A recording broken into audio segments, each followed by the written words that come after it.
effectively. Then there's age adaptation. Okay, all right, we realize you're aging, but we're going to deal with that in a unique way. So Phonak, the hearing aid company, has taken this approach. I mean, how many people that wear hearing aids do you think have text like that normally? Okay? So they've taken it and repositioned it. And then, of course, there's Glorious Viagra, where they went from Bob Dole to Viva Viagra, which was a cover of Viva Las Vegas by Elvis Presley. And then there is those who are looking at aging as a non-relevant issue. And I have got some homework assignments for you, and this is the first one. Write down the URL for Breitling.com. This is the most effectively nuanced online experience that I've found addressing men. However, it's boomer focused in the sense that it evokes young boomer men, boys, when they were so excited about the space program, making rockets, watching the right stuff, watching us land on the moon, watching aerobatic events with their fathers at air shows. Breitling is a great watch company. John Travolta is the spokesman to the aviation industry. And it's a very layered website. You could spend a half hour. They're the only marketer in the world that has their own precision jet team. And that is their branding position. So you can see how you can be a man of any age, but it leans toward the boomer men. My watch is an object that conveys many of the dearest values I care for: the beauty, the human genius, the ability to miniaturize, the complexity, the elegance, the emotional power. That is the feeling that comes behind for a male looking at a watch. And then, of course, there is age affirmative. Yeah, One morning, I woke up and I knew He's lost his wife. a new day, a new way. Robert, it's not too late to change your mind. This sold his business. My bags are packed. Saying goodbye to his daughter. And carry on.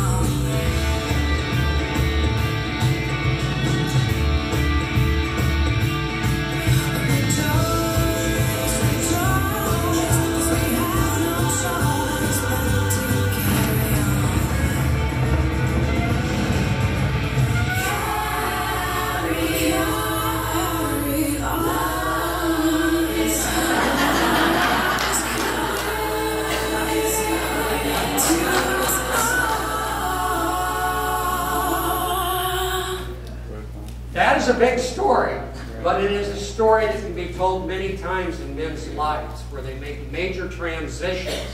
I'm a little critical of the stereotype, the narcissistic boomer who gives up his money so that he disinherits his children. However, if you skip over that point, it's a very positive example of change and embracing change. Probably this whole thing about boomer aging can be summed up in this cartoon. This next one is a hard rock and kick-ass, take no prisoners tune we wrote about turning 60. What are you laughing at? I just turned 60 last year. All right, well, anyway, let's talk about the economic opportunities very quickly.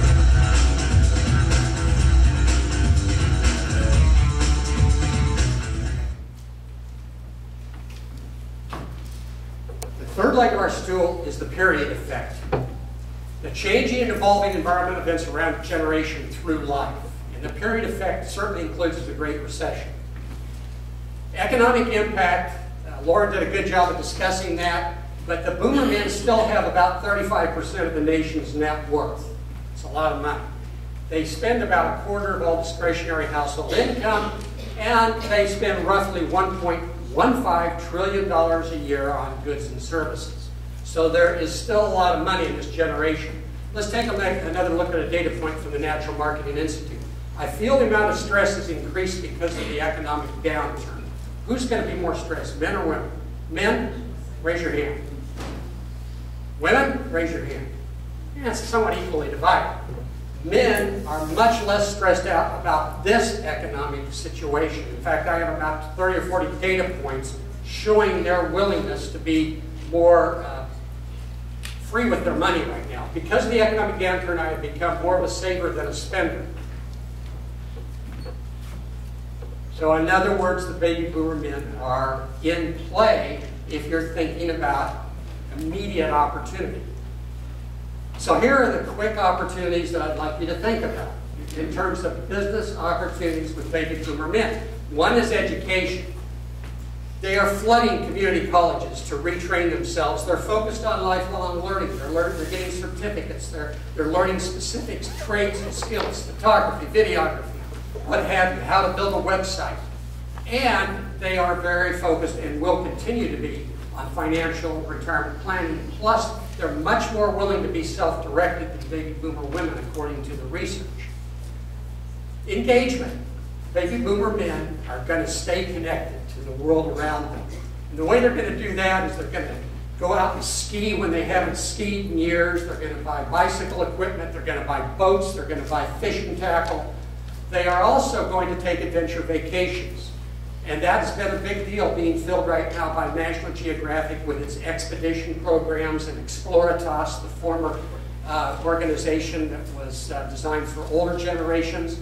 And, you know, they say some of this Tea Party business might be a little bit about baby boomer men. Well, you know, they will become more politically engaged as they age. In terms of being philanthropic, obviously, as we get older, we think about what can I do to make the world a better place? So, nonprofit participation. Many of my boomer friends are on boards. I know some folks in here who are very committed to giving back.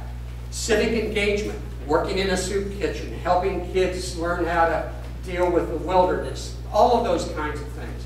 And then volunteerism, which is a big area of growth in that industry.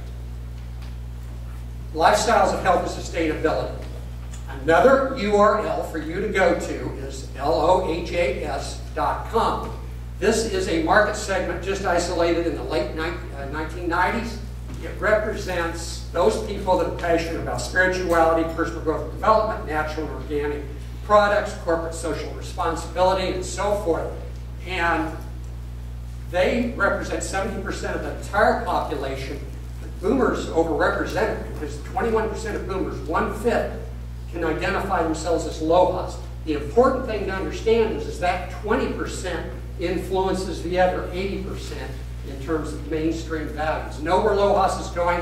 They're in play for natural organic products, energy efficiency, everything, and ecotourism, another form of travel that is taking off in a big way. Vitality, we know that there's a segment of boomers, in fact, Yankelovich identified almost 40% of adults 46 to 64 say, my life is about vitality. In fact, 96% of this group like to stay active, and a whopping 81% rank vitality above everything else in their lives. They're going to be at the gym. You'll see them there. So fitness training is huge. And then brain training. CogniFit, who's here today, very much moving into a space that is just exploding right now. And then, of course, nutritional supplements, probiotics, all the things that we can do. Dating, well, about 40% of people over the age of 45 are single. So, areas of growth there, cosmeceuticals, big growth in male cosmeceuticals. Anti-aging hormones, which I like to look at as age management. It's an industry coming on fast. And then all kinds of dating services. You know about Match.com and so forth. The ability to bring males and females, or males and males, and females together is a huge business.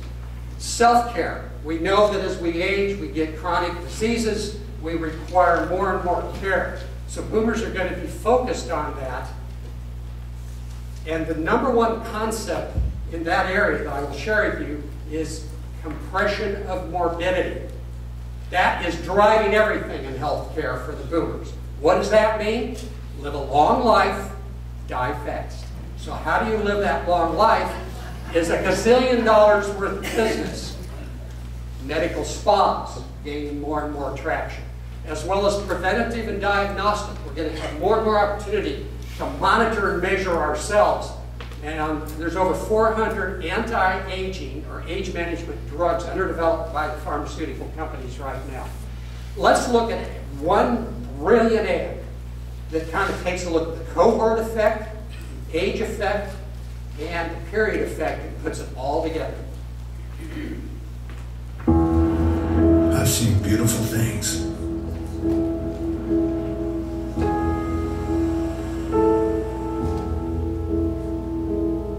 I've seen the sunrise paint the desert. Witnessed snowfall on the first day of spring. Watched fireflies dance about the evening sky. But the most beautiful thing I've ever seen was the image on a screen that helped our doctors see my wife's cancer was treatable. GE Technologies help doctors detect cancer early so they can save more lives, bringing better health to more people. I don't know about you, but that speaks to a baby boomer man and woman. Obviously, as we get older, we think about the next generations and our grandchildren. What's going to develop in that area are heirloom gifts. Maybe you can't justify that Breitling watch for yourself, but what if it's a gift for your grandson? So he'll remember you. Endowments, foundations, boomers are moving that direction. More foundations have been formed since the boomers came of age than any time before that in history, and that will be continuing. Multi-generational vacations. I don't think Disney's taken advantage of fathers, sons, and grandfathers taking vacations together.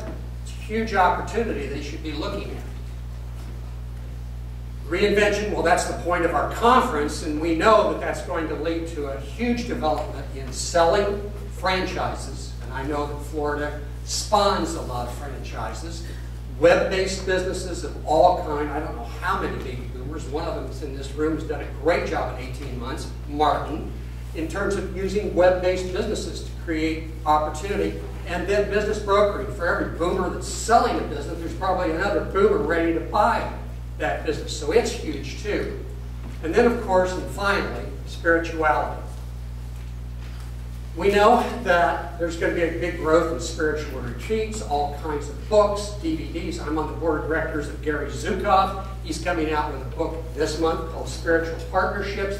There is a lot of opportunity developing there.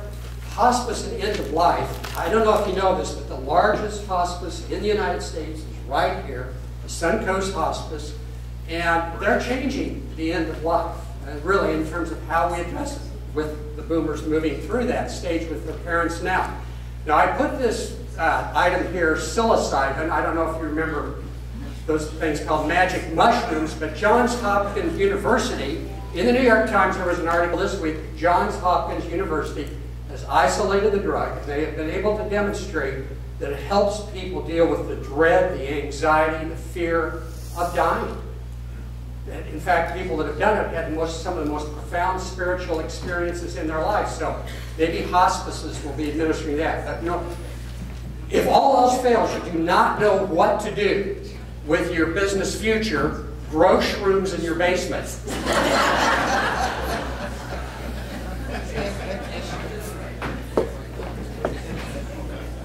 Walt Whitman wrote, I celebrate myself, I sing myself, and what I assume you shall assume, for every atom belonging to me as good belongs to you. I too am not a bit tame. I too am untranslatable. I sound my barbaric yoke over the roofs of the world. And that, in metaphor, in a nutshell, is the spirit of the aging male today. I will leave you with one final thought. We bring the 60s to the present. We know where these men have come from.